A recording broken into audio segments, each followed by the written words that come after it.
زمان كما فضل مكانا على مكان وإن كان على الإنسان ونشهد أن لا إله إلا الله وحده لا شريك له لا جد له ولا ند له ولا مثل له ونشهد أن سيدنا وسندنا ونبينا وحبيبنا وطبيبنا وطبيب قلوبنا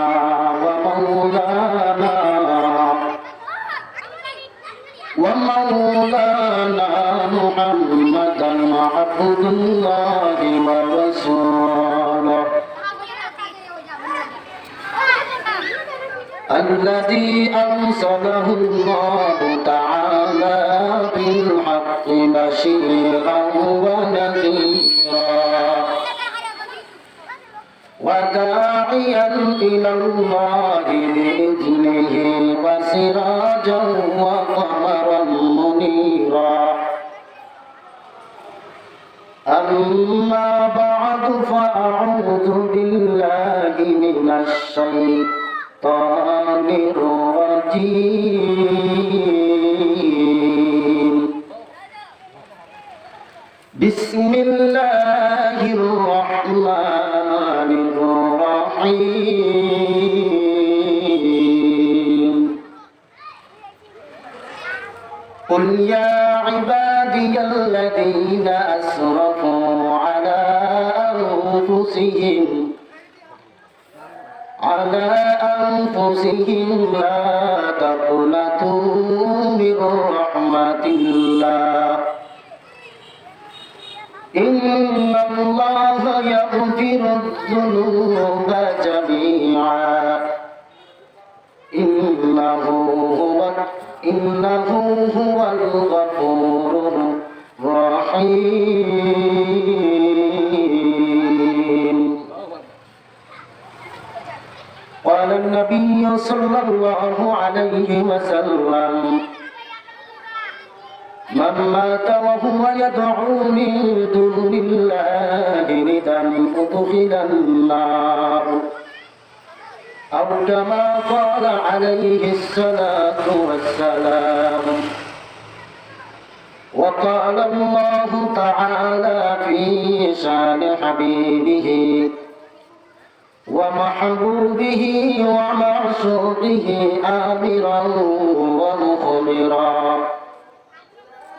إن الله وملائكته يصلون على النبي يا أيها الذين آمنوا صلوا عليه وسلموا تسليما اللهم صل على سيدنا مولانا محمد وعلى آله سيدنا مولانا محمد اللهم صل على سيدنا مولانا محمد وعلى آل سيدنا مولانا আমরে মুমিন দলে দলে নবীজির বাগানে আল্লাহ তিলাকুম শাফাতি করবেন নবী হাসরে আল্লাহুম্মা সাল্লি আলা সাইয়্যিদিনা মাওলানা মুহাম্মদ ওয়া আলা আলি সাইয়্যিদিনা মাওলানা मकबूल तो है शाहजहां काबिल तो बहुत है, मकबूल तो है, साज है, काबिल तो बहुत है, आईना के मारिंदे तू नहीं, दिल तो बहुत है, आईना के मारिंदे तू नहीं, दिल तो बहुत है। उल्फत में बराबर के वफा हो के जफा हो, उल्फत में बराबर के वफा हो के जफा हो, हर चीज में लज्जत है अगर दिल में मजा हो, हर चीज ইস্তেকামত অনুযায়ী যুদ্ধের ময়দানে যদি আপনাদের ইস্তেকামত অনুযায়ী অটল থাকতে পারেন তাহলে শুনে রাখুন আপনারা যুদ্ধের ময়দানে বিজয় একেবারে আপনাদের জন্য অনিবার্য। ইন্না ফাতাহনা লাকা ফাতহাম মুবিনা।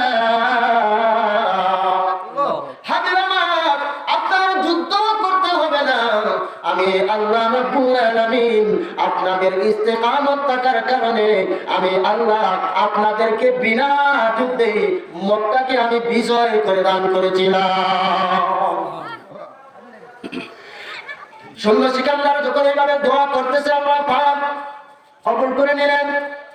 পরের দিন সকালবেলা ওই দিকে অন্যদিকে হযরত শাহজালাল মুজাররাদি আমরি রাহমাতুল্লাহি আলাইহি উনি আমন দেশ থেকে বাইতুল্লাহ শরীফ হজ পালন করার পর উনি চলে গিয়েছিলেন নবীজির রওজা শরীফ জিয়ারত করার পর নবীজির রওজার পাশে আসহাবে সুফা নামক একটা জায়গা আছে, সেখানের মধ্যে বসে বসে পবিত্র কোরআনে কারীম তেলাওয়াত করতে করতে ঘুমায় গেলেন, আরাম করতেছিলেন।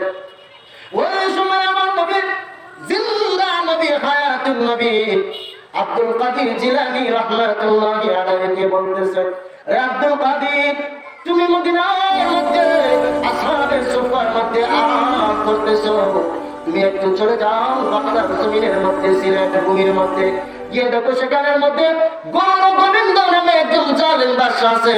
সেই জালেম বাদশা মুসলমানদের উপর বড় নির্যাতন করতেছে। শাহজালাল যাও, যে অবস্থায় আছো সেই অবস্থায় তুমি সিলেটের ভূমির মধ্যে চলে যাও। কেউ কি করলেন? একটু জোরে বলেন।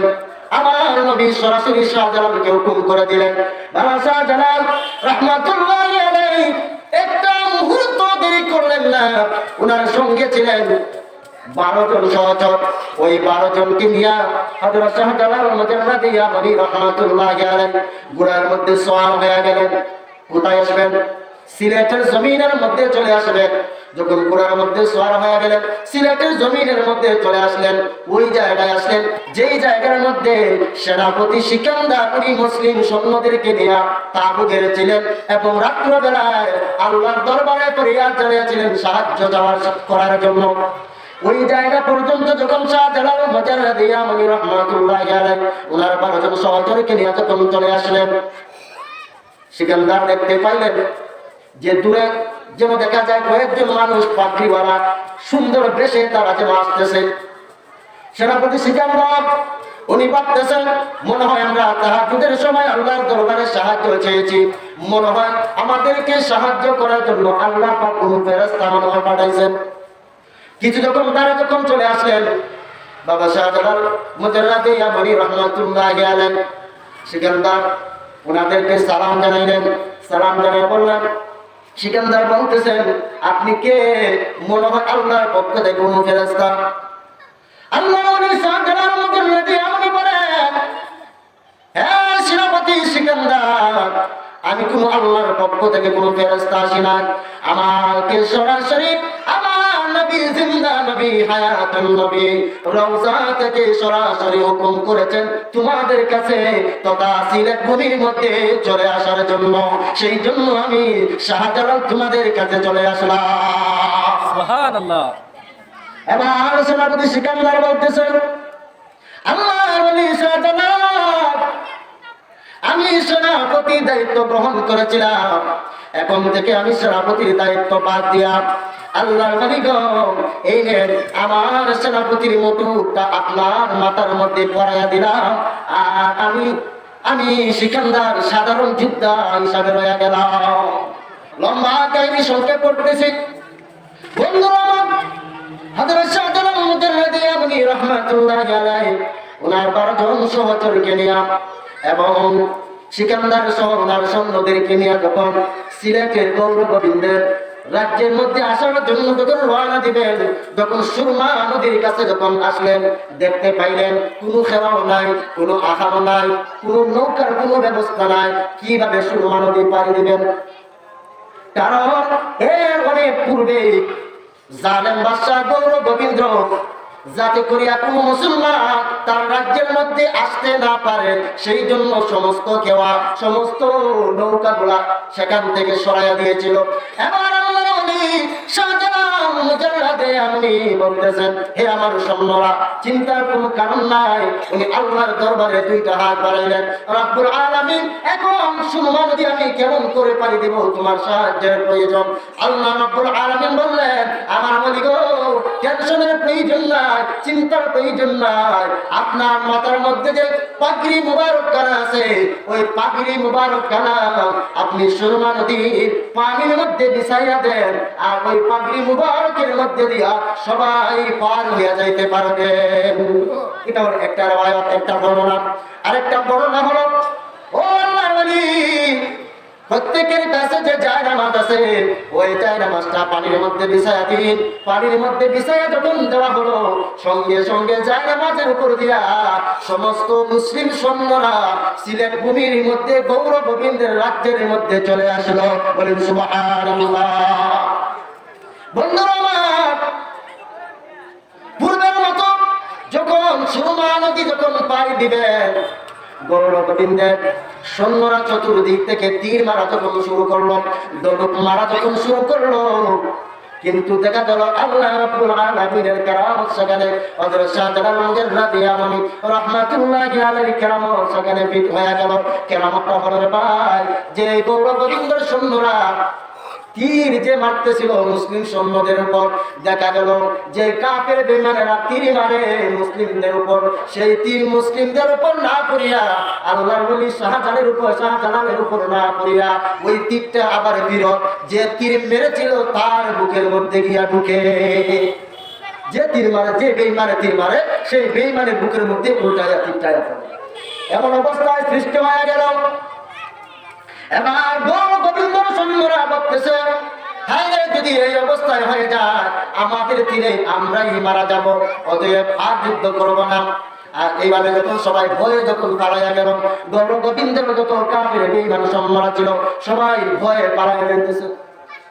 এবার হযরত শাহজালাল মুজাদ্দিদ আপনি রাহমাতুল্লাহি আলাইহি আর যুদ্ধ করতে হয় না, সরাসরি চলে গেলেন গৌরগোবিন্দের রাজ্যের মধ্যে। গৌরগোবিন্দের রাজ্যের মধ্যে যখন চলে গেলেন, উনি দিয়া বলতেছেন, ওরে জানেন বাদশাহ, কাফের বাদশাহ গৌরগোবিন্দ, এবার তোমার কোনো রক্ষা নাই, তবে তোমাকে 3টা শর্ত দেওয়া হলো। যদি তুমি 3টা শর্তের মধ্যে 3টা শর্ত মানো, তাহলে তোমার রক্ষা আছে, আর না হলে তোমার রক্ষা নাই। গৌরগোবিন্দ বলতেছে, আবার 3টা শর্ত কি বলো? 1 নম্বর শর্ত হলো, তুমি যদি মুসলমান হয়ে যাও তাহলে তোমার মাফ। 2 নম্বর শর্ত হলো, যদি মুসলমান না হও তাহলে তুমি জিজিয়া দিবা, অর্থাৎ মুসলমানদেরকে তুমি কর দিবা। যদি মুসলমানদেরকে কর দাও তাহলে তুমি বাঁচিয়া যাইবা, আর নাইলে তোমার শেষ। 3 নম্বর হইল, না হয় যুদ্ধের মধ্যে লিপ্ত হয়ে যাও। আবার গৌরগোবিন্দ বলতেছে, ও শাহজালাল, আমি কি করে আর যুদ্ধ করব? আমার যারা সৈন্যরা ছিল সবাই তো পলায়ন করেছে, অতএব আমি যুদ্ধ করতে পারবো না। শাহজালাল, আমি 3টা শর্তের মধ্যে কোন শর্তেই আমি মানতে পারবো না।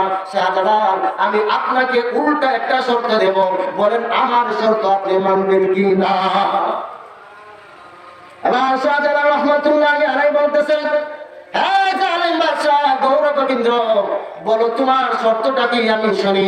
গৌরগোবিন্দ বলতেছেন, আল্লাহর ওলি শাহজালাল, আমার কাছে একটা জাদুর একটা তীর আছে, যে তীর, যেই দোলটা 750 কেজি ওজন, যে দোলটার ওজন কত? 750 কেজি। আল্লাহর বলি শাহজালাল ওই ধনুকটা আপনার সম্মুখের মধ্যে যারা নাকি ওই ধনুকটা হাতের মধ্যে নিয়ে পরিচালনা করতে পারবে তাহলে বুঝবো মুসলমানরা সত্যি আর মুসলমানদের আল্লাহ সত্য। আর এই অবস্থায় যখন দেখবো তখন আমি গৌরব গোবিন্দ কোনো প্রশ্ন করব না, সঙ্গে সঙ্গে আমার রাজ্যের যত দায়িত্ব আছে যত চাবিকাঠি আছে সমস্ত চাবিকাঠি আপনার হাতে সুপর্দ করিয়া আমি পিছনের দরজা দিয়া পলায়ন করব। আল্লাহ বলেন শাহজালাল মদররা দিয়া মুনি রহমাতুল্লাহি আলাইহি সত্যটা মেনে নিলেন। ও গৌরব গোবিন্দ ঠিক আছে, তোমার সত্য আমি মানলাম। হযরত শাহজালাল ওনার সহচরদেরকে নিয়ে চলে গেলেন তাঁবুর মধ্যে। তাঁবুতে গিয়া ওনার মুসলিম সৈন্যদেরকে বললেন, ও মুসলিম সৈন্যরা, আজকে রাত্রের মধ্যে আল্লাহ পাক রব্বুল আলামিন বৃষ্টি দিবেন, অতএব সেই বৃষ্টির মধ্যে তোমরা যার যার তাঁবু থেকে কেউ বের হইতে পারবে না। হযরত শাহজালাল হুকুম জারি করে দিলেন, আজকে বৃষ্টি হবে, এই বৃষ্টির মধ্যে তোমরা যার যার তাঁবুর মধ্যে অবস্থান করবা, আর কেউ বাতি নিভাইতে পারবে না। ইচ্ছাকৃতভাবে তোমরা কেউ বাতি নিভাই না। হযরত শাহজালাল রাহমাতুল্লাহি আলাইহি যখন এই হুকুমটা জারি করলেন, কি বৃষ্টি চলে আসলো রাত্রবেলা। এবার উনি সেনাপতি সিকান্দারকে নিয়ে বুরহানুদ্দিনকে নিয়ে তিনজন তারা রাত্রবেলা দেখতে আসে, দেখি কার তাঁবুর মধ্যে আগুন জ্বলতে আছে, কার তাঁবুর মধ্যে বাতি জ্বালানো আছে। যার তাঁবুর মধ্যে বাতিটা জ্বালানো থাকবে তাকে দিয়াই দরুকের কাজটা তাকে দিয়াই করাতে পারবো। যখন চক্কর দিতে আসে দেখা গেল সবার তাঁবুর মধ্যে বাতি গুলা নিভে গেছে, কিন্তু একটা তাঁবু আছে যে তাঁবুর মধ্যে বাতি মিটমিট মিটমিট করে জ্বলতে আছে। বলেন সুবহানাল্লাহ। আল্লাহর ওলি শাহজালাল রাহমাতুল্লাহি আলাইহি সেখানে ওই তাঁবুর মধ্যে চলে গেলেন। তাঁবুর মধ্যে গিয়া দেখেন এক যুবক, 18 বছরের যুবক, সে আল্লাহর ইবাদত বন্দেগী জিকির আজকার করতে আছে। আর ঝড় বৃষ্টি তাঁবুর মধ্যে পড়তে আছে। ওই ঝড় বৃষ্টি আসার পরও, ঝড় তুফান আসার পরও ওই তাঁবুর যে বাতিটা আছে বাতিটা মিটমিটাইয়া চলতেছে। আর হযরত শাহজালাল রাহমাতুল্লাহি আলাইহি বলতেছেন, ও যুবক, তোমার পরিচয়টা কি বলো? যুবক বলতেছেন, আল্লাহর ওলি আমার পরিচয় আর কেউ না, আমি হইলাম নাসিরউদ্দিন সিবাসালাহ। হ্যাঁ নাসিরউদ্দিন সিবাসালাহ, তোমার জীবনে এমন কি আমল তুমি করেছো আমাকে একটু বলো। নাসিরউদ্দিন সিবাসালাহ বলতেছেন, আল্লাহর ওলি শাহজালাল আমার জীবনে কোনো ভালো কোনো আমল নাই, তবে আমার মা যে ছিলেন বড় নেককারওয়ালা, বড় নেককারওয়ালা মা ছিলেন। সেই মার দোয়ায়, সেই মার বরকতে হয়তো আল্লাহ পাক আমাকে এমন কারামতি দান করেছেন। আল্লাহর ওলি বলেন, ও নাসিরউদ্দিন সিবাসালাহ, বলো তোমার আর কি আমল আছে? জীবনে এমন কি হয়েছে তোমার আসরের নামাজ কি জীবনে কোনোদিন কাজা হয়েছে? নাসিরউদ্দিন সিবাসালাহ রাহমাতুল্লাহি আলাইহি বলেন, আল্লাহর ওলি আমার বুঝদার হওয়ার পর থেকে, নামাজ ফরজ হওয়ার পর থেকে আল্লাহ কসম করে বলতে পারে আসরের নামাজ আমার কোনোদিন জীবনে কাজা হয় না। সুবহানাল্লাহ। আল্লাহর ওলি শাহজালাল মুজাদ্দিদ রাহমাতুল্লাহি আলাইহি বললেন, তোমার দ্বারাই সেই ধনুক 750 কেজি, ওই ধনুকটা তোমার দ্বারাই সম্ভব হবে, সেই ধনুকটা দ্বারা তুমি পরিচালনা করবা। এবার আল্লাহর ওলি বলতেছেন, আয় নাসিরউদ্দিন সিবাসালাহ তুমি পারবা না? নাসিরউদ্দিন সিবাসালাহ বলতেছেন, আল্লাহর ওলি আপনি শুধু আল্লাহর কাছে একটু দোয়া করে দেন, আমার মাথাটা আপনার হাত দ্বারা আমার মাথাটা একটু ঘোরায় দেন, আর বাকিটা হলো আল্লাহ রাব্বুল আলামিনের সাহায্য। উনাকে নিয়ে যখন চলে গেল গৌর গোবিন্দের কাছে, গিয়া বললেন, ও গৌর গোবিন্দ জালেম বাদশাহ, আন তোর 750 কেজির যে ধনুকটা নিয়ে। গৌর গোবিন্দ চিন্তা করতেছে, কি ব্যাপার রে, আমার ধনুকটা, আমার সৈন্যরা এই ধনুকটা ওয়াসতে ওই লাগে 20 জন। এই ধনুকটা আল্লাহর ওলি শাহজালাল কিভাবে বলতেছেন যে ধনুকটা কিভাবে ওয়াসবেন? ঠিক আছে, গৌর গোবিন্দ এই ভারী ওজনের ধনুকটা যখন নিয়ে আসলো, বলতেছেন, হে গৌর গোবিন্দ, ওই যে নাসিরউদ্দিন সিবাসালাহ যুবকটাকে দেখতেছো, ওই যুবকটা তোমার ধনুকটাকে তুলবে এবং পরিচালনা করবে। গৌর গোবিন্দ বলতেছে, কি বলো, এটা তো একটা 18 বছরের একটা যুবক, সম্ভব নেই। বলে সম্ভব কিনা এখনই দেখতে পাইবেন। হযরত নাসিরউদ্দিন সিকাসালা রাহমাতুল্লাহি আলাইহি উনি যখন দরুদটাকে বিসমিল্লাহির রহমানির রহিম, এই বিসমিল্লাহ বলিয়া যখন ওই ভারী দরুদটা যখন হাতের মধ্যে লইলেন, আমার আল্লাহ কুদরতি ভাবে সেই কয়েকজন ফেরেশতাকে পাঠিয়ে দিলেন। হে ফেরেশতারা, দেরি করিস না, আমার সেই যুবক আল্লাহর বান্দা, আমার বান্দার হাতের মধ্যে ওই দরুদটা সৈন্য জুড়িয়া দে। ওই ধনুকটা যখন তুলিয়া নিলেন, তখন তো সেখানে গৌর গোবিন্দ তোর পিছনে রাস্তা দিয়া বাড়ি শুধু আরম্ভ হয়েছে। কি করা যায়, কি করা যায়, আর তো কোনো উপায় নাই, আর তো কোনো উপায় নাই। এবার সংক্ষেপ করতেছি, আল্লাহর নবী শাহজালাল মুজাররাদি আমলি রাহমাতুল্লাহি আলাইহি বললেন, এখন একটা কাজ রয়েছে, ও নাসিরউদ্দিন সিকাসালা, তুমি আযান দাও। আযানের কারণে গৌর গোবিন্দের যত প্রসাদ রয়েছে, যত বিল্ডিং আছে, সমস্ত বিল্ডিং তোমার আযানের মাধ্যমে আল্লাহ সব কিছু তছনছ করে দিবেন। নাসিরউদ্দিন সিকাসালা রাহমাতুল্লাহি আলাইহি যখন আল্লাহু আকবার, আল্লাহু আকবার, আশহাদু আল্লা ইলাহা ইল্লাল্লাহ, আশহাদু আন্না মুহাম্মাদার রাসূলুল্লাহ,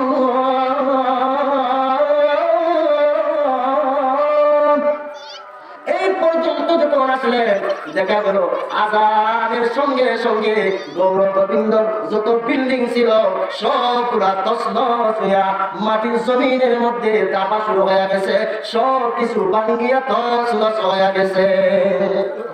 যুদ্ধ করতে হয় না, গৌর গোবিন্দ পেছনের রাস্তা দিয়ে আছে পলায়ন করেছে। এই বাংলার জমিনের মধ্যে, সিলেটের জমিনের মধ্যে ইসলাম প্রচার করেছেন, ইসলামের ঝান্ডা উড্ডীন করেছেন কোন পয়গম্বর না ওলিয়া।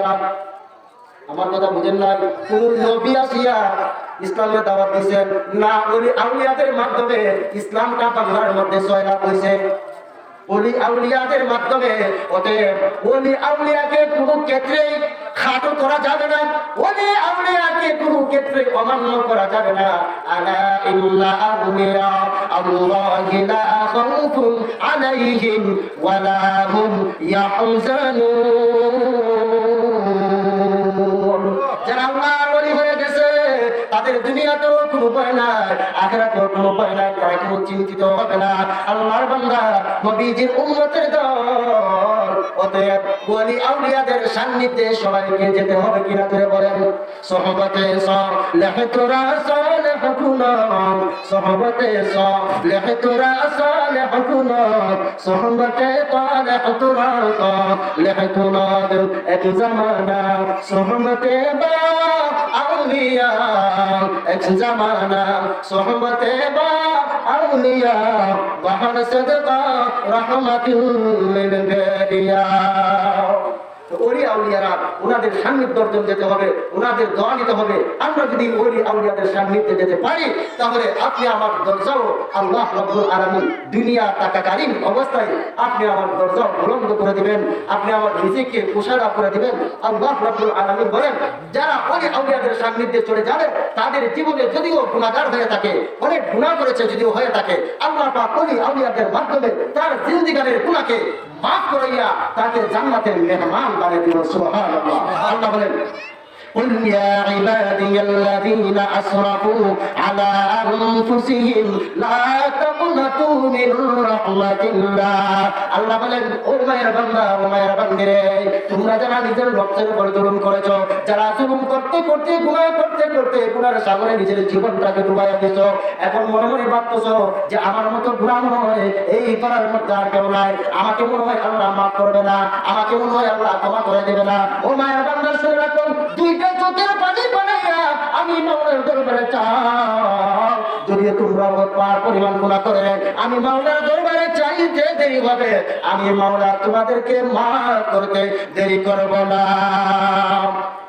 তুমি আরশে তাকো প্রভু, আমি জমিনে, তব তোমারি প্রেম জমে হৃদয় গহীনে তুমি আরশে থাকো প্রভু আমি জমিনে তব তোমারি প্রেম জমে হৃদয় গহীনে আমি তোমারি গুলাম গো অন্য কারো না আমি তোমারি গুলাম গো অন্য কারো না আলিমুল গয়ব তুমি মালিক রব্বানা আলিমুল গয়ব তুমি মালিক রব্বানা তোমারি রহম ছাড়া বাঁচা বড় দায় প্রতিদিনে প্রতি করে জড়িয়ে রাখো গো আমায় কত শত ভুল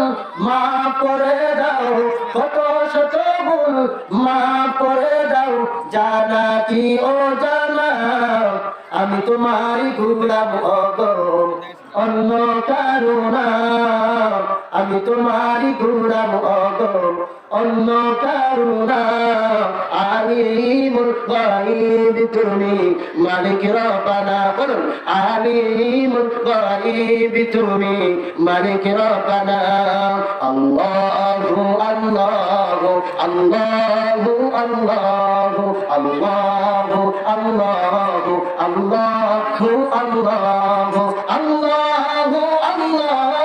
আল্লাহু আল্লাহ আল্লাহু আল্লাহু আল্লাহ কঠিন বিচারের দিনে দেখো পাশে পাপের দ্বারে নুয়ে গেছি মন তাই কেঁদে ভরে জান্নাতি ফুল দিও গো আমায় জান্নাতি ফুল দিও গো আমায় আগুনে ফেলে দিও না আমি তোমারি গোলাম ওগো অন্য কারো না আমি তোমারি গোলাম ওগো অন্য কারো না আলিমুল গায়ব তুমি মালিক রব্বানা আলিমুল গায়ব তুমি মালিক রব্বানা তুমি আরশে থাকো প্রভু আমি জমিনে তব তোমারি প্রেম জমে হৃদয় গহীনে আমি তোমারি গোলাম গো অন্য কারো না আমি তোমারি গোলাম গো অন্য কারো না আলিমুল গায়ব তুমি মালিক রব্বানা আলিমুল গায়ব তুমি মালিক রব্বানা সবর মারহাবা আর জুড়ে বলেন মারহাবা বন্ধুরা আমার আসুন আমরা ওলি আউলিয়াদের সোহবতে যাই ওলি আউলিয়াদের সোহবতে যাইয়া উনাদের ফয়েজ এবং তাওয়াজ্জু আনেন যদি উনাদের তাওয়াজ্জু এবং ফয়েজ আনিয়ে পাই আপনি আমার দুনিয়াতেও কামিয়াব হয়ে যাবে কাল হাসরের ময়দানেও কামিয়াব হয়ে যাব ওই আউলিয়ারা আপনি আমাকে যারা জান্নাতে যাবে না অতএব ওলি আউলিয়া দরকার আছে কিনা জুড়ে বলেন ওলি আউলিয়ার সান্নিধ্য অর্জনে যাওয়া দরকার আছে কিনা অতএব সবাইকে ওলি আউলিয়ার শান ওলি আউলিয়াদের মর্যাদা বুঝার মানার তৌফিক দান করুন সবাই বলুন আমিন ওয়া আখির দাওয়ানা আনিল হামদুলিল্লাহি রাব্বিল আলামিন আসসালামু আলাইকুম ওয়া রাহমাতুল্লাহি ওয়া বারাকাতুহু আনন্দ লাগছে রুল আনন্দ লাগছে না